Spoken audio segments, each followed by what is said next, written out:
Welcome. I'm Valerie Gerstein. It's nice to come together in New York City, and hello to all the people who are on the live stream, and hello to all of you who told me you're going to watch this later. What is next for global Jewish communities? I'm very interested in this discussion. I'm very much looking forward to hearing what you all have to say. I have 2 children here in New York City that go to a Jewish day school. And either those of us here watching, we either have kids or we have kids in our lives that we care about. Education is essential. And I believe in STEM education very much. And when I was introduced to the ORT schools through National Young Leadership Cabinet, my first visit was in Madrid, Spain. And then my second mission with Cabinet was to St. Petersburg in Russia. And in St. Petersburg, not only did we see exceptional STEM experiments, contests, but we also saw dance, and we saw art, and we saw joyful children learning together in an exceptional school. We saw the ORT Fab Lab. It's a 3D lab. We saw preschool and elementary students together. And then that was my last mission with Cabinet. The world shut down.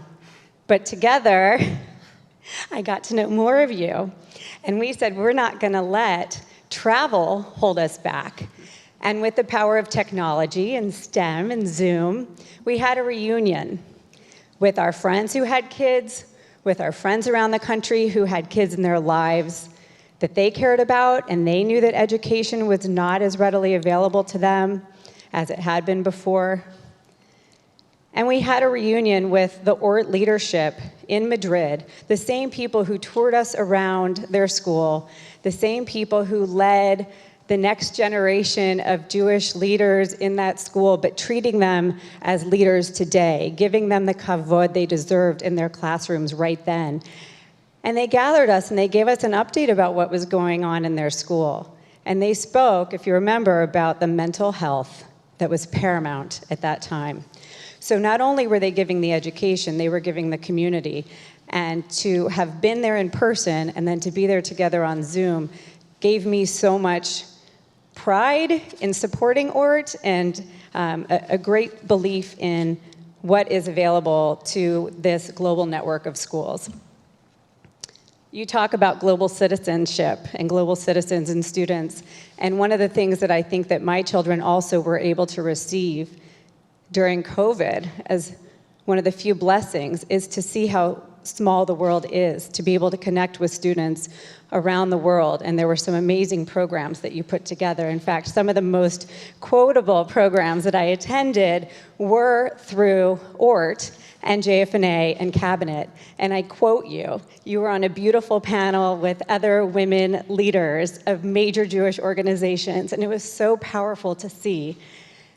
And we heard about how the federations were working together with ORT to make sure that we were supporting students and their families. It's my honor to introduce Dan Green and Eric Fingerhut. Dan was appointed World ORT's Director General and CEO in June of 2020.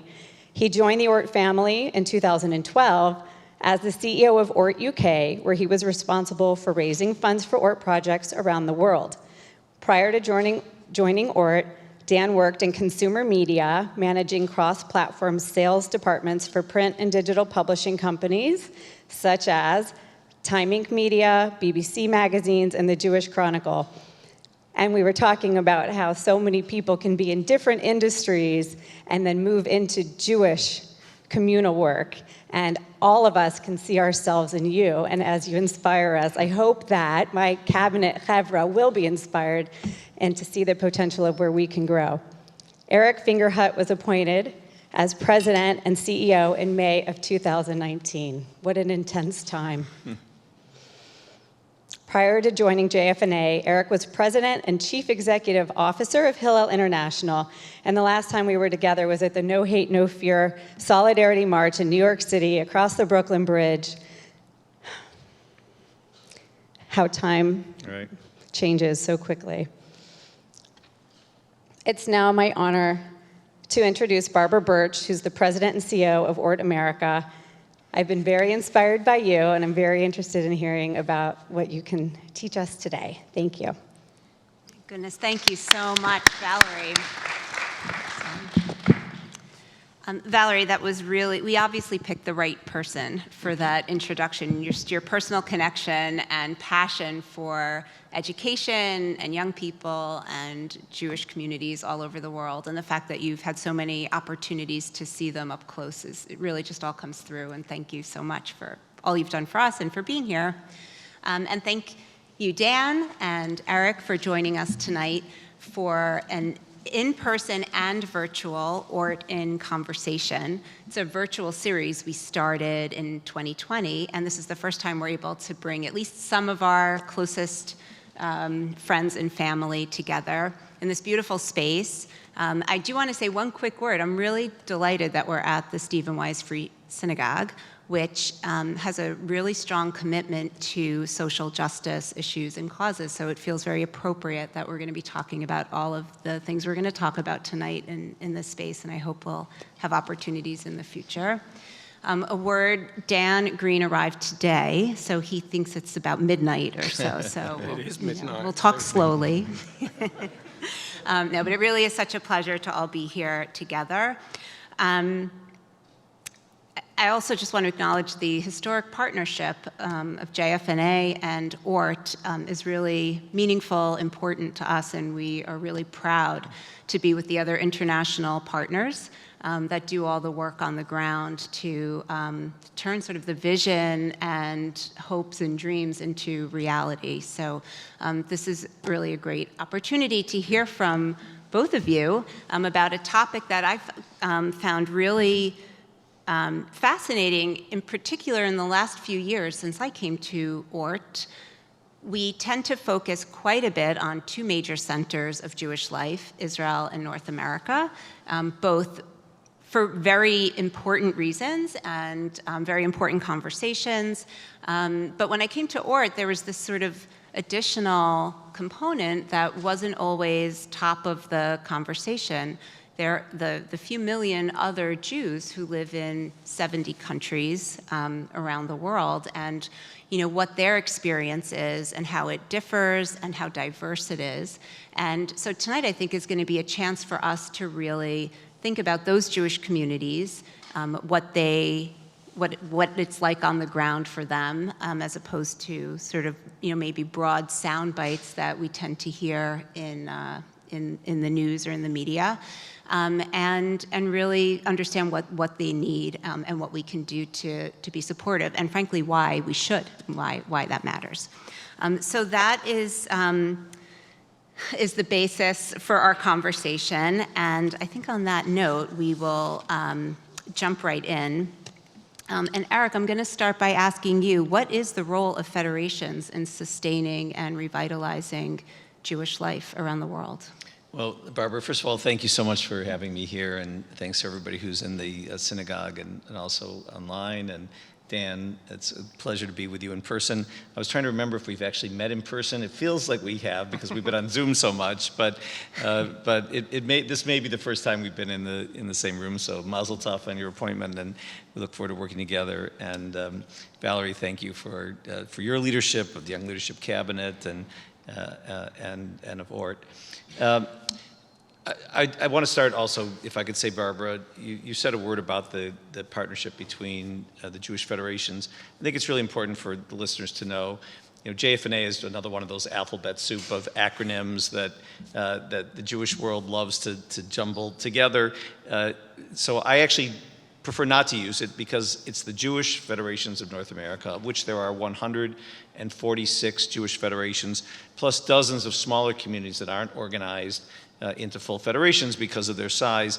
And it's the collective support of those 146 communities as organized through their professional and volunteer leaders of their federations that have the historic commitment to ORT, not some acronym in New York. And it's important because as I answer your question, I think that one of the things that I hope that I can communicate effectively tonight is the fact that Jews, wherever we live, organize ourselves into communal organizations. We always joke about all the Jewish communal organizations, but we organize ourselves for a purpose, because we have a responsibility to care for each other and to care for Jews around the world. So when we talk about building flourishing Jewish communities in each of the 146 Federation communities and to support Jewish communities around the world, we're talking about building communities that are healthy, that are caring, that are safe, that are welcoming and inclusive, that are educated and engaged, that are involved in the broader community, and that are deeply connected to Jews around the world, and of course in the state of Israel. And I make sure that people understand that means in every community you're supposed to be connected to Jews around the world. It's not that you belong to some organization, again, that has an office in New York that through them does it. But no, we have to make sure that everybody has that personal connection. So when we think about our role as Jewish federations, that I'm so proud to be associated with, that one of the things that we're able to tell any member of a Jewish community is that through their local federation, they can reach out and help any Jew anywhere in the world to build their community, to build their lives, to educate their children, to secure their homes and their synagogues and their businesses. And so for us, we feel in that connectedness every day. And that's part of our mission, part of why we exist. Thank you. Thank you for that. Dan, maybe you can add, so ORT is one of the organizations that's doing a lot of what Eric just described. It's happening in the communities across North America and abroad. We are on the ground in those communities all over the world. And maybe you can just say a word about what that looks like, what that feels like today. And of course, there's huge diversity. To say something about what's happening today in the former Soviet Union, in Moscow or St. Petersburg, is going to be very different from Europe or Latin America. So if you want to hone in on a few places and give us a little bit more color for what that looks like. Okay. Well, firstly, it's really, really great to be here, and great to share a platform with Eric, and thank you for having me. And it's a great opportunity to speak to you here tonight, and obviously wherever you are around the United States, about our great organization. And I think diversity is one of the key words I would use that really describes what we're all about. You know, whether it's our breadth of operations right across the globe, the type of educational institutions that we have, or the kind of beneficiaries that we serve, typically young people, students at school, but not exclusively. One of the things that we really focus on is something called lifelong learning, really education for life. And in many places around the world, we have programs for adults and senior citizens as well. And the work that we carry out really is so diverse from place to place, and there's certainly no one-size-fits-all. No easy way, no very short, I'm afraid, elevator pitch to describe what we do around the world. But we certainly have some centers of operation which are perhaps more of a priority for us. And certainly Israel, and that will always remain to be the case. Our school there, a youth village called Kfar Silva near Ashkelon, which is World ORT's own school, and many affiliated schools and colleges that we work with, serving students and communities in the periphery of Israel. And of course, for 30 years now, our work in the former Soviet Union, I say for 30 years now, we were actually born in 1880 in St. Petersburg. So 141 years ago, we started in Russia. But because of the course of history, we had to leave there for around 50 years. But we came back in the early 90s, and today we have 16 schools in 7 countries. We serve around 40,000 beneficiaries in the former Soviet Union. Around half of them are student school age, and the rest, as I said, are of all different ages. So that's a huge focus in terms of what we're doing there, and it's a very unique story, and perhaps we'll have an opportunity to explore that a little bit afterwards in terms of our impact on the ground in the former Soviet Union, really revitalizing Jewish life across those countries. And then right across Latin America as well, where we have a very, very strong footprint. We have a school in Buenos Aires. I'm not sure if you ever visited it. I was there. You have. The largest Jewish school in the diaspora. Nearly 10,000 students attend that school, and they're currently fundraising to build a 4th campus in the neighborhood of Tigres, which is just highlighting the demographics of the Jewish community and where they're spreading out to, that will take that student roll up to 11,000. So vast sort of areas of operation that we have to cover. And World ORT's purpose, my team in London and staff that we have around the world, is really to support that network of activities however we can, giving professional development and leadership training to our teachers, and bringing our students together, usually in person, now obviously virtually, and having that cross-fertilization of ideas and encounters with students and teachers, really creating and building a network. And one of the things I'm probably proudest of is how our network continues to grow. Just in the last few years, Jewish community schools in Spain, in Madrid and Barcelona, in Bogota, in Singapore, and soon hopefully in Costa Rica, have knocked on our door and said, we want to join you, we want to be part of this global Jewish network. How can we join and how can we be part of that?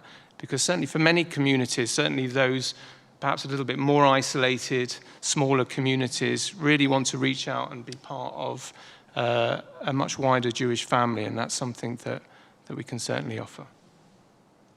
Thank you. I'm just going to ask you a follow-up to that. Maybe you can share a few examples of the kinds of things that those Jewish communities need or experience in particular. So we're offering schools and the STEM education that Valerie saw and talked about. They're being connected globally, but what else is happening? Like, how do we help a community, that's going through economic distress, or in the former Soviet Union, where we've been, along with many other organizations, returned after, for the last 30 years. Like, how's it going? You're talking about growth in Buenos Aires. Is that the picture? Is global Jewish life shrinking or growing?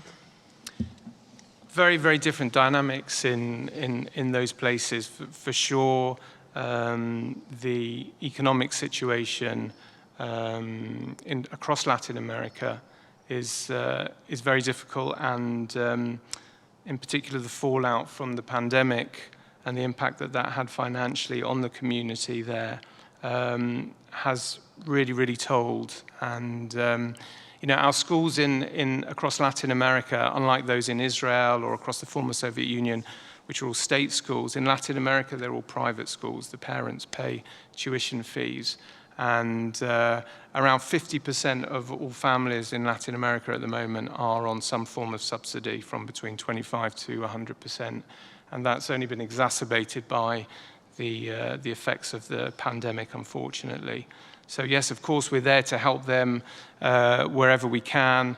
We remember to the early 2000s when there was significant economic problems for the Jewish community, particularly in Argentina, and we stepped in and helped them then. And this is the same need that's repeated today. So, one of the other things that sort of really gladdened my heart when the pandemic happened was that our supporters from around the world were really able to step up and support communities like those in Latin America and those in the former Soviet Union and other places as well, to bridge that gap, that financial gap where it was needed.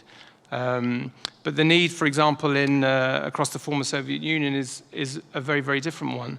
And I would say there our impact, in some ways, although we're known as an organization that promotes and advances STEM education, and science and technology is and remains at the forefront of what we do, in places like the former Soviet Union, although the parents send their children to our schools because of that STEM education, what they get in return is the start of, I think, a Jewish journey. And this goes back again to those long, dark years under communism, when obviously Jewish practice was virtually outlawed and very, very difficult. And I suppose in the early 1990s, people, came out of that darkness, almost blinking into the light, and slowly and tentatively started re-engagement with their Jewish roots. But for many, many families, those Jewish roots have remained hidden And the first connection, that first spark that our students get, and then their parents and grandparents get, is when they attend an ORT school, because the parents send them to the best school in the city, which is an ORT school, which happens for them to be Jewish, but they come out of it and they start to grow and feel and rekindle that love and that spark and that flame of Yiddishkeit and that Jewish experience and that reconnecting to their roots.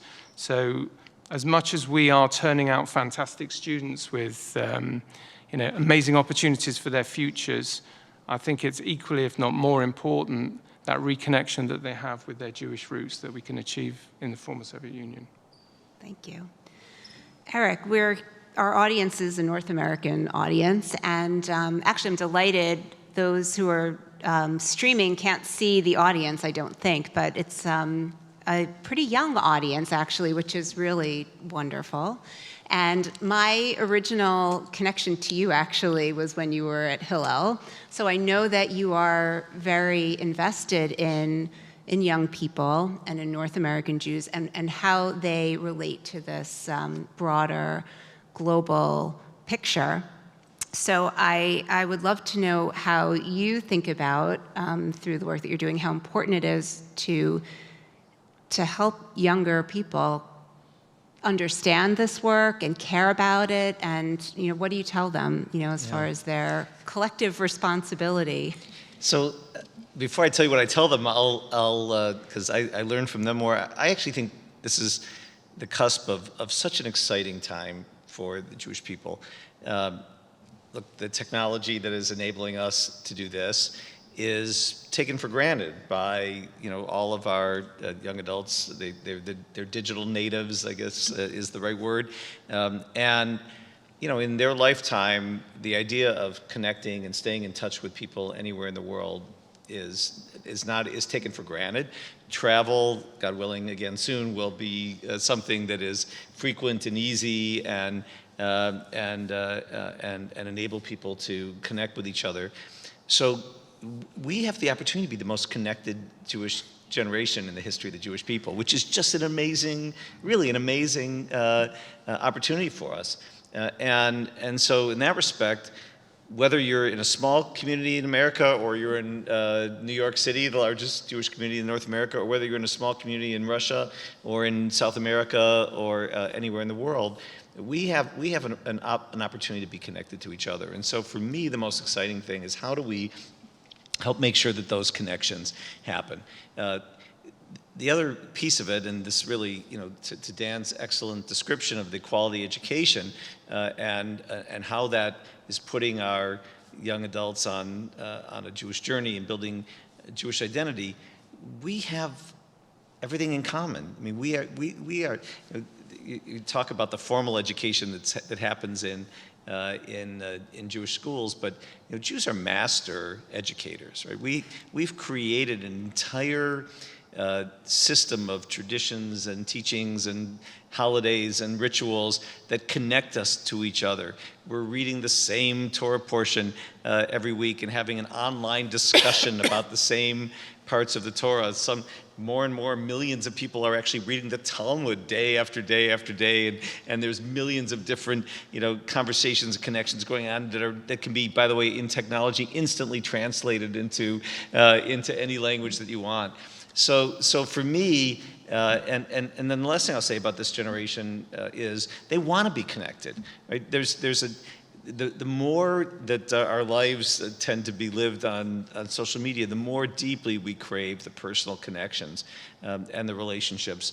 The more you want to be part of something larger than yourself, the more you want to have those deep connections. So I think we just have a marvelous opportunity, and this is why the partnership between the Jewish Federation System and ORT, and of course you also know that our traditional partners are the Jewish Agency for Israel, which is located all over the world, the Joint, JDC, which is able to reach and help a Jew in need anywhere in the world through this network. And then, of course, as I've already mentioned, we're in effectively every North American Jewish community is coming together to raise the funds, to build the connections, to support these things. So how do we turn all of this into a situation where really we're the most connected generation of the Jewish people in history. And I think it's an extraordinarily exciting time. The one example that just blows me away that happened since I started at the Federation system. So I started in September of 2019. I'm sorry, something's ringing, and I'm going to just stop it from ringing. I apologize. I started in September 2019. You may remember that that Yom Kippur was the year that there was an attack on a synagogue in Halle, Germany, which is about hour and a half, 2 hours outside of Berlin. I wouldn't have known it until I went there 2 weeks later. And most people listening probably know the story, but the reason more people don't know the story is because this attack failed. And the reason the attack failed is because the organized Jewish community, people make fun of that term, organized Jewish community, right? We're all these big organizations, but the organized Jewish community, funds were raised in communities large and small across North America and across the world. They were allocated to the Jewish Agency, which had a security team that went out and looked across the world and saw places where Jews were particularly vulnerable, assessed the needs, saw what was needed, installed, with funds raised here, security doors, security cameras, and saved the lives of 55 Jewish worshipers on Yom Kippur. Can you imagine how the history of this century would be different if there had been a massacre of 55 Jews at prayer at Yom Kippur on German soil in the 21st century? And why didn't that happen? It didn't happen because the Jewish community is connected to each other. Right? Because we cared about communities around the world. We helped raise the funds. We had a sophisticated organization like the Jewish Agency that had the expertise on how to do it. Right? So the same thing is true about how we feel about ORT, Dan, right? And Barbara, we know that there are Jews in need of the quality education, whether it's in Buenos Aires or in St. Petersburg or in any of the other locations that you mentioned.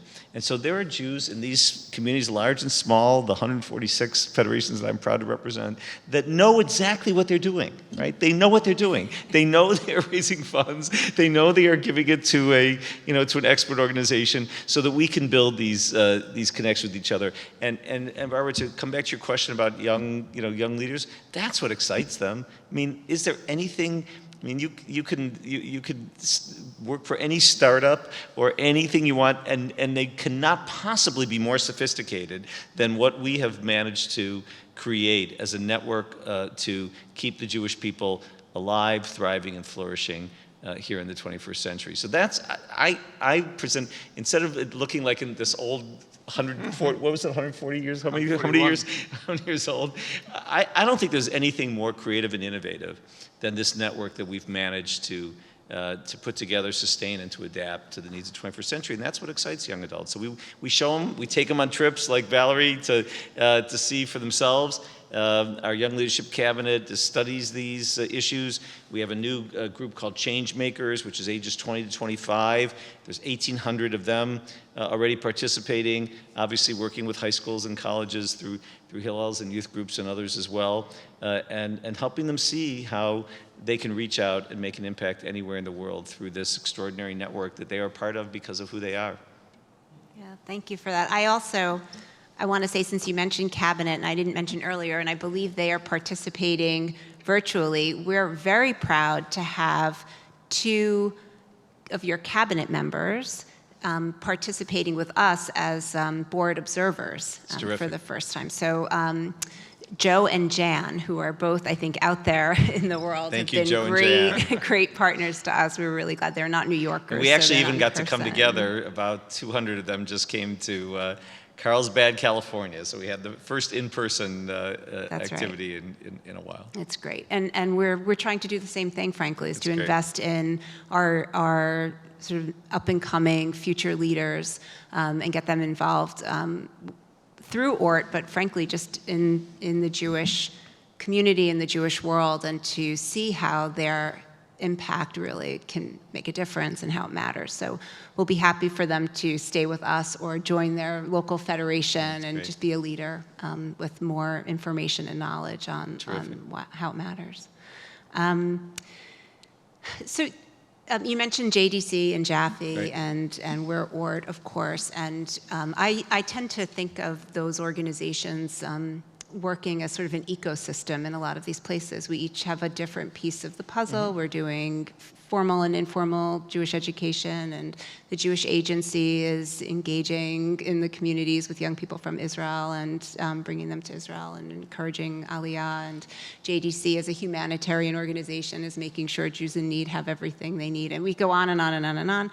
But I've also, as I said, I've really delved in more to how we are investing in global Jewish communities today over the last few years, and it's really interesting and fascinating to see all the other organizations that are bringing models of how we engage here with our Jewish communities here to communities, and this is really for either of you, I hope you'll both have something to say about it, but organizations like Moishe House and PJ Library and I'm sure we can think of many Hillel's others. and JCC's. Yes, right, and BBYO has an international arm. And so, lots of organizations are stepping out into the international arena. And I just wonder how you think about, are we working well together? Are we all still part of that ecosystem? And are we, what does that mean for, I guess, either collective or how we can sort of make sure we're doing all we can to support communities in the ways that they need it? Well, maybe I'll just start with two things, and then I'd love to hear what Dan has to say. First is, I made a joke about the alphabet soup of Jewish organizations at the beginning. Everything starts with a J for obvious reasons. I remember when I was at Hillel, and there was starting to be all the BDS fights on campus and campaigns on campus, and there were a number of organizations that were working on it. The first thing that somebody would ask me was, "Well, why aren't you all working together?" And I used to say, we are working together, and we literally are working together. We meet every week, we coordinate, we collaborate, we share, And so the same thing is true as we approach this global, this global work. We are working together every day. And your point is exactly right. It's a network where each has a different set of areas of expertise, contributes different things to the puzzle. Our staffs are working together every day on the ground. Our professionals, our volunteers are working together on the ground. It really is a remarkably collaborative world. So the number one thing, I just want people to know that it is actually a collaborative system. During COVID, we convened. We called it an emergency coalition. It was so tight knit that we've continued it. We call it Jewish Together.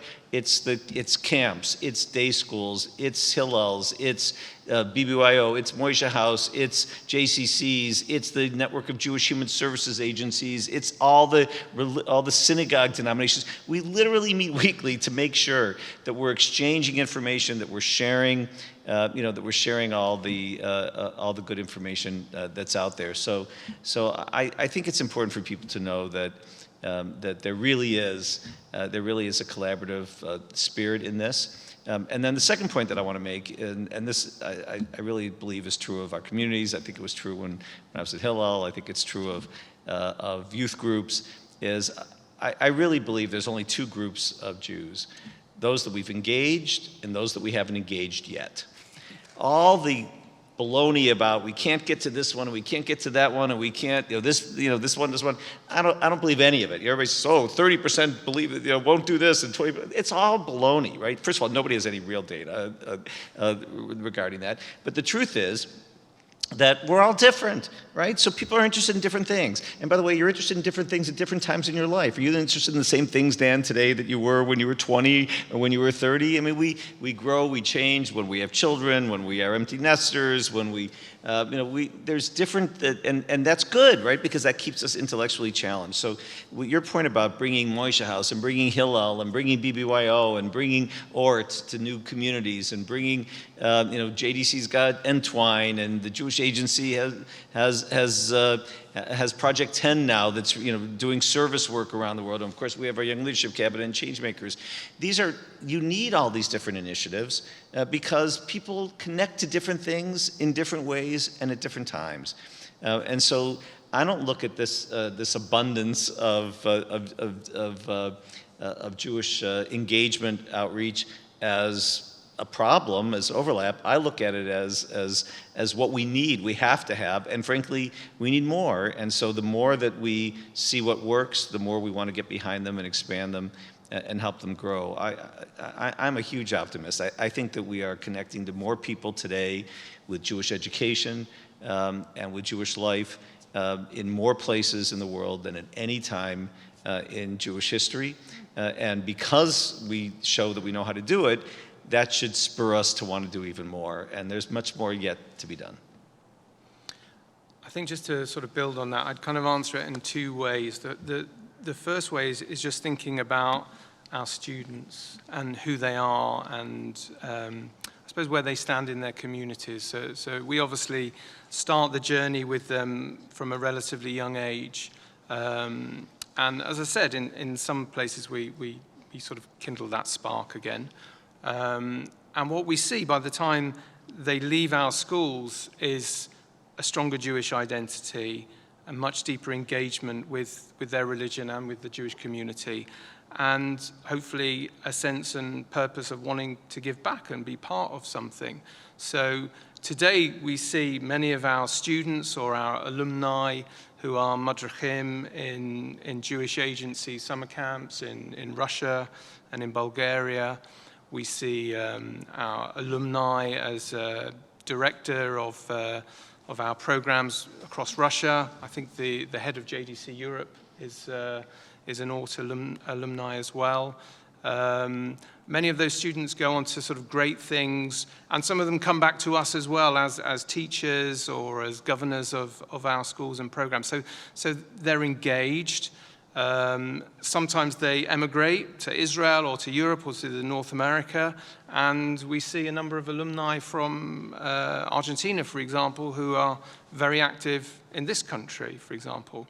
So they want to give back, and they feel part of that Jewish community and that whole ecosystem that you talked about. So that's sort of on their sort of personal engagement. And I think as an organization, we do work with the other partner agencies. For example, there's a fantastic program that we work with the Jewish agency with called Hefzibah, which ensures that Israeli teachers of Ivrit and Jewish studies are sent around the world to provide another level of Jewish education, where sometimes it's not always easy to find enough or top quality Jewish educators. So we work very closely with the Jewish Agency for that program, and that fills our schools with top-notch educators.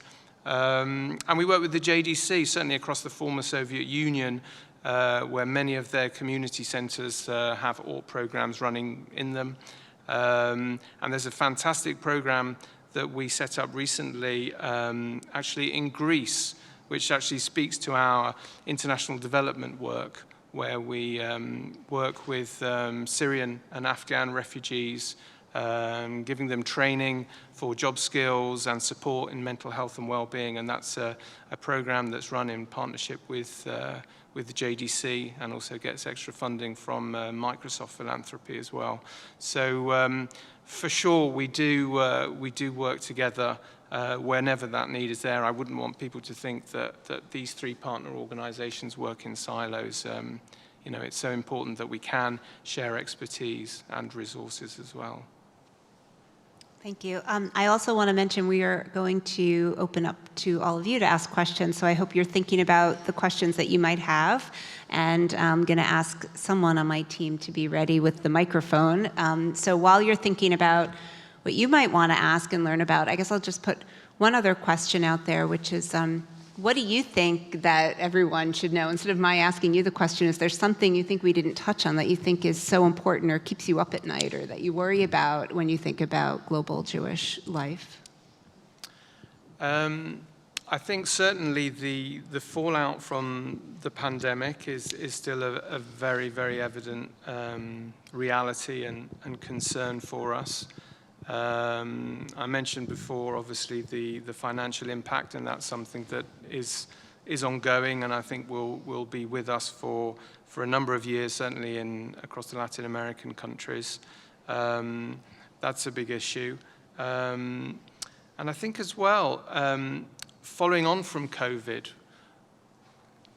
in many ways, it's been remarkable how, our entire school network, almost overnight managed to, pick up all of its activities and all of its lessons online, and credit obviously to all of our teachers for being able to do that. But what it cannot replace is that one-to-one contact between teacher and student.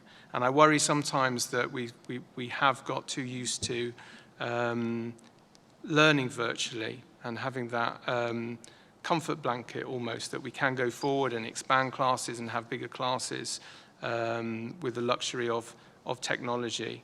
And although we're a technology-based organization,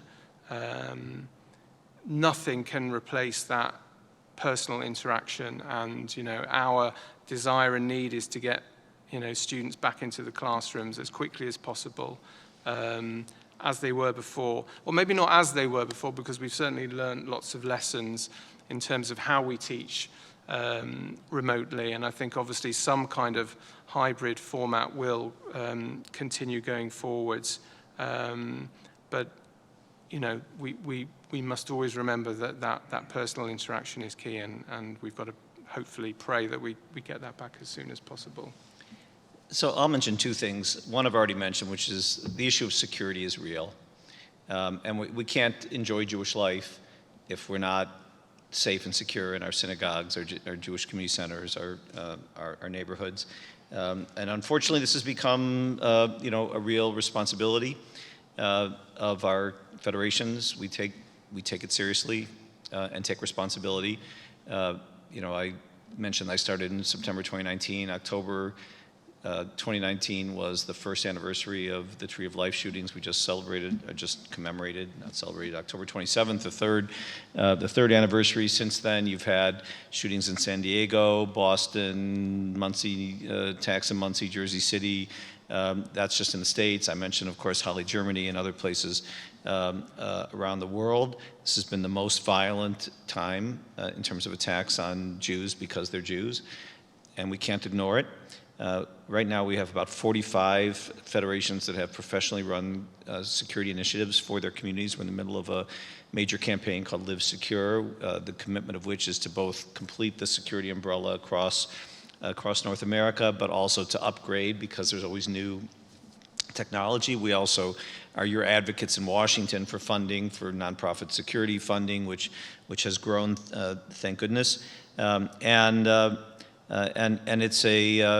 it is unfortunately a priority that we're going to have to continue, and through our support of the Jewish agencies I mentioned, we're supporting security efforts around the world. You talked about Buenos Aires. What was 20 years since one of the worst anti-Semitic attacks, violent attacks in the world occurred at the Jewish Community Center in Buenos Aires, which I visited, and I'm sure you have been visited too. So on a not so happy note, we have to. But we know we can do this, and we will do so. And certainly, I want to thank our members, the Young Leadership Cabinet, and others who are helping us with this work. On the more back to the more optimistic side, the other note to mention is diversity. I mentioned that a flourishing community is one that's welcoming and inclusive. This is the most diverse generation of the Jewish people, in part because of our connectiveness. We've always had Jews living in different parts of the world, but now we are, we're one big family, and we see that we don't all look alike, and even if we thought we did. By the way, Israel's a great model for us on this.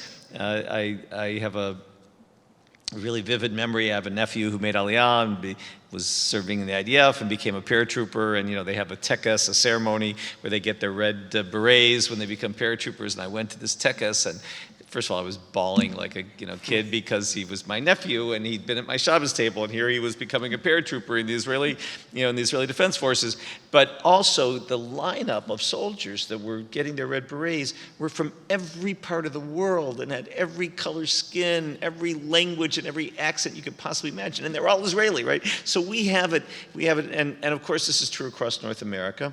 And one of my colleagues who's here today, Rabbi Isaiah Rothstein, leads our Jewish equity, diversity, and inclusion work. We simply need to be, to be conscious about inclusion. You were kind of mentioned a couple times, Barbara, my work at Hillel. And I remember when I used to talk to students at Hillel, student leaders of their local Hillel, and I'd always say, so what's your biggest problem? And they say, we want to make everybody feel welcome. How do we make everybody feel welcome?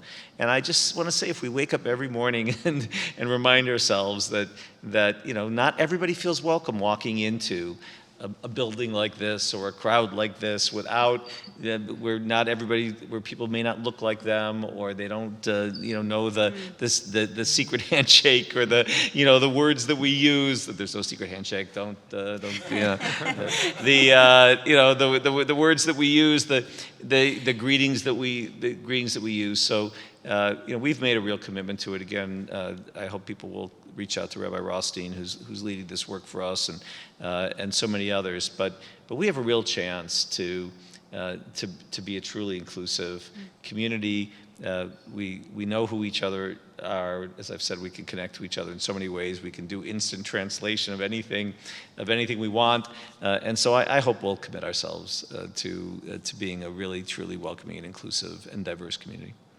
Great. Do you all have questions? Oh, I see a head shaking, yes.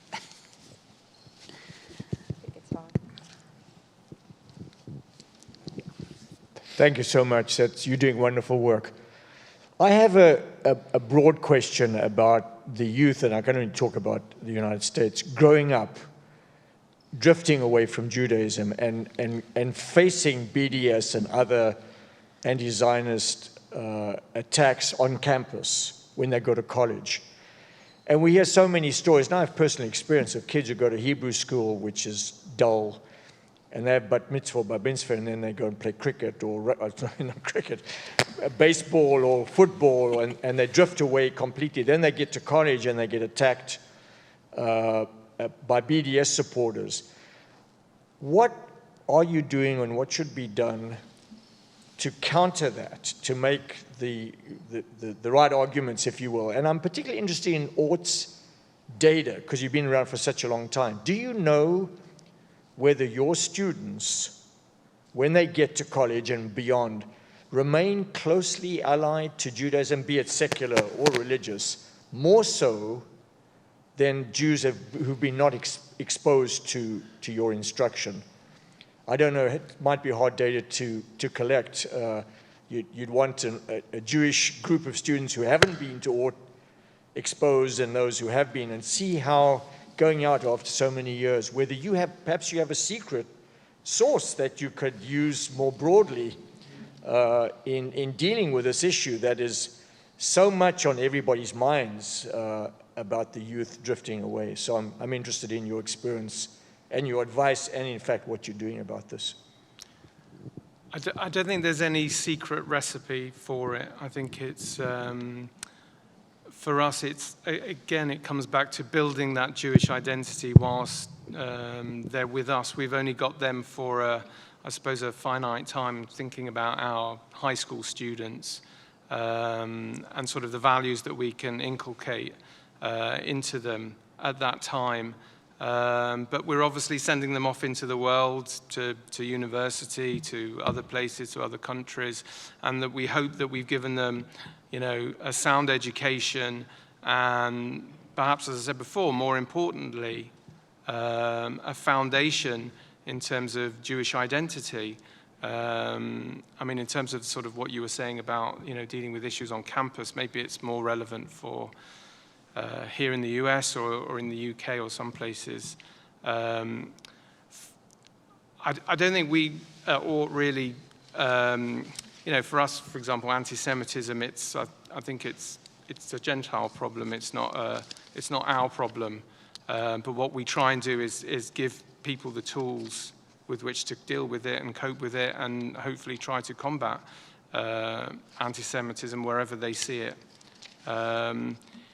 Just in broader terms, in terms of the drift, and if you like, just sort of raising the topic of, I suppose, assimilation across the communities.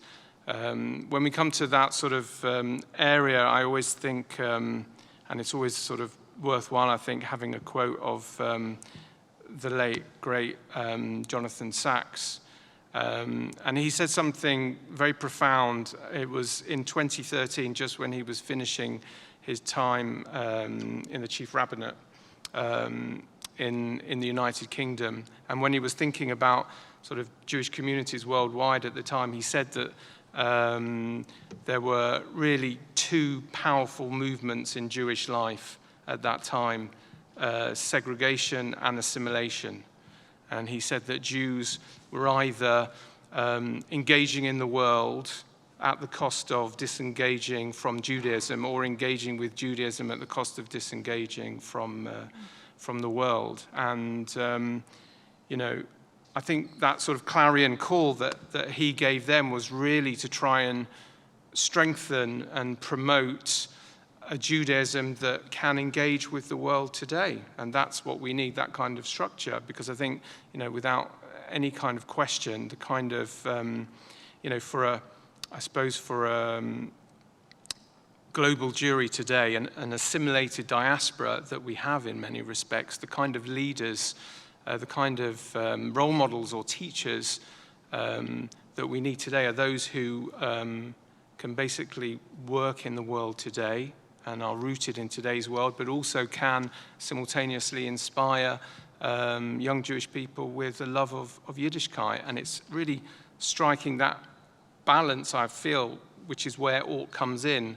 We kind of, at that crossroads, you know, we don't want people to go down a path of segregation. We don't want people to go down the path of assimilation. There's a third way, and I think ORT's way is really striking that balance for people in a very open, pluralistic, inclusive environment, that we give people the tools to, you know, have a foot in the real world, but also understand who they are as young, confident, engaged Jews.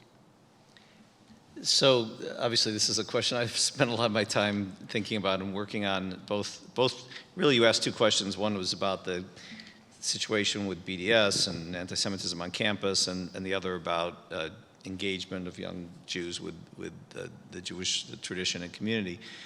And so I'm going to answer them separately, even though I understand there is some interrelationship between them, as the way you phrased the question.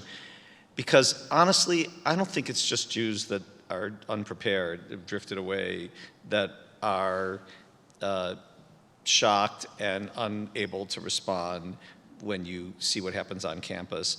Because frankly, with all due respect, some of this stuff that's coming on campus is some of the most outrageous, despicable, untrue, accusations and calumnies that exist in our society anywhere. I mean, I remember when I first started working at Hillel, and I thought I knew that, yes, Israel gets criticized for some of its policies, and, we're all just criticizing Israel's policies, and that's not what it is at all, right? Then this stuff just kind of comes out of the sewers, and it's very hard as rational people, who, no matter how educated you are, to know effectively how to respond. And by the way, a lot of what happens on campus isn't just coming from students, it's coming from faculty. And you ever tried to be a student on a college campus when your faculty takes a certain position, and has academic freedom, and you're supposed to stand up to the,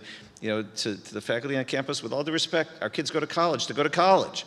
They go to college to take courses. They go to college to go to football games. They go to college to make friends. They don't go to college to be on the front lines of the, of age-old anti-Semitism and the war against the, the Jewish state. And yet, after, they sometimes have to do that, and our job is to help them and support them. But let's not get. I don't want to.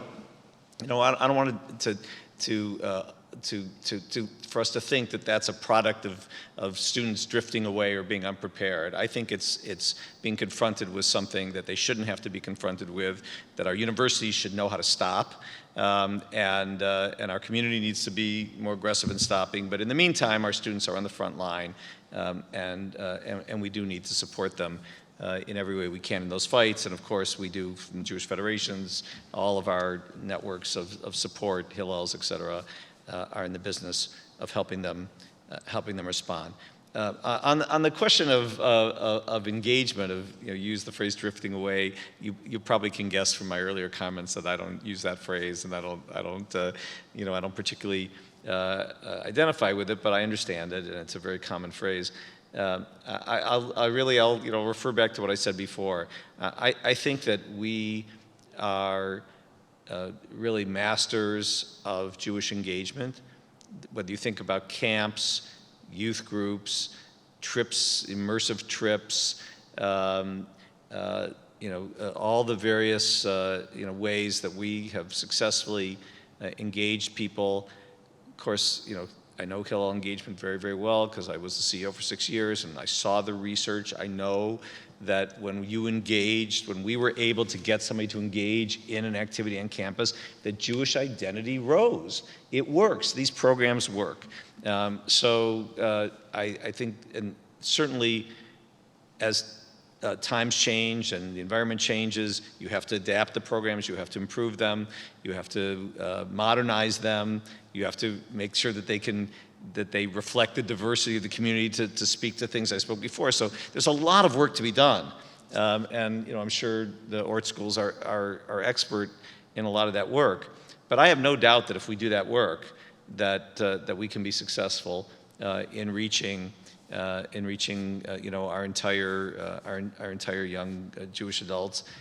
There's no question in my mind that we have the capacity, the initiative, and the educators and the talent to do it. But we have to do the work, and we have to support the organizations that do the work, which is what we try to do, and keep trying, keep at it. If you think about growing up, I mean, this rise of anti-Semitism that we're dealing with, which is a huge issue that, of course, federations and everyone are dealing with right now. And let's go back to the college campus for a second. If you're 18 years old today in America, and you grew up in a Jewish suburb somewhere, Westchester, New York, or Beechwood, Ohio, where Jim Lodge is from, and I know well, and being Jewish your whole life, there was nothing. It wasn't a negative. It was probably a net positive for you, right? You had great friends. You learned things. You had a network you went on trips maybe, or to camps or to things. You didn't experience anti-Semitism. You're 3 generations from the Holocaust. You probably don't have a Holocaust survivor, in your family. The idea that you're going to experience blatant anti-Semitism is so out of your mindset that when you are confronted with it, at first, who would expect that you would recognize it and instantly know how to respond to these things that are coming at you? So in a way, we've created a great world for our young people, right? Because they were able to fit into the world, and now we see that we, of course, have to make sure that they're prepared for these challenges that you've identified.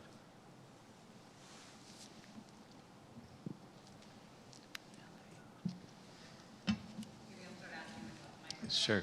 Eric, you were talking about how JFNA supports JDC, Jaffe, and ORT, and since we're speaking specifically about ORT, that demographic is on my mind. I want to talk about B'nai Mitzvah around the world. And at UJA Federation of New York, they have a great program called Give a Mitzvah, Do a Mitzvah, and a teen program for philanthropy. So my children and other children I know get together in these giving circles to balance out the party with the mitzvah, the Torah reading and the learning with the mitzvah. And I would love to hear from you, Eric, a bit about how young people are thinking about philanthropy and their impact throughout the world on other children and other people, And then Dan, I would love to hear about how B'nai Mitzvah is celebrated in your schools and in your communities around the world. Well, I'll be very brief because I know we're just about out of time, but I think that we clearly know that our young people are motivated by doing good for others and want to be involved in social justice. You mentioned, Barbara, the history of this great synagogue in which we sit today, and others. They don't necessarily see it as part of Jewish commandedness and mitzvot, which is part of our responsibility and part of what is being taught in the schools. But I think it's a huge opportunity for us to connect the passion to it, to mitzvah, to mitzvot and commandments. And the other thing I'll just again say very, very quickly is your point about teaching philanthropy is really critical. It's why we have a young leadership cabinet. It's why we have change makers. It's why multi-generational philanthropy is such an important piece of work at UJA and through JFNA out to federations, because we may spend a lot of our time thinking that we don't follow our parents, but the truth is that we very much absorb what our parents teach us, and our kids absorb what we're modeling for them. And some of the most powerful experiences that I've talked to young adults about in philanthropy is when they sat together with their parents and with their grandparents and talked about how they are going to together engage in philanthropy, and that the grandparents listen to the grandchildren about their perspectives and how it's changed, and they act together collectively. I think in answer to your question, probably easier to broaden it out a little bit. One of the key values of ORT is something called Tikkun And I don't know how aware you or anyone is about this value of ours called Tikkun and it's kind of like a counterpoint to Tikkun Olam. And Tikkun Olam we're all obviously pretty familiar with, and it's also one of our values as well. But Tikkun really is about strengthening and the flourishing of Jewish communities, and being able to sort of ensure that our students around the world have an understanding of who they are from a Jewish perspective. So what we're trying to do now more, because of that value, to really push it to the forefront, is really extend our offering in terms of the Jewish experience that we give to all of our students, and bar and bat mitzvot are certainly part of that, because we really feel, and again it comes back to engagement and maybe even assimilation, I think for many sort of young people today, they understand the whole Tikkun Olam feeling. For them, certainly for many maybe young liberal Jews here in America today, they're increasingly interested in issues around environment, equality, diversity, and that we understand. But I think what we really want our students to equally be committed to is a commitment to Hebrew culture and Klal Yisrael and Jewish practices as well.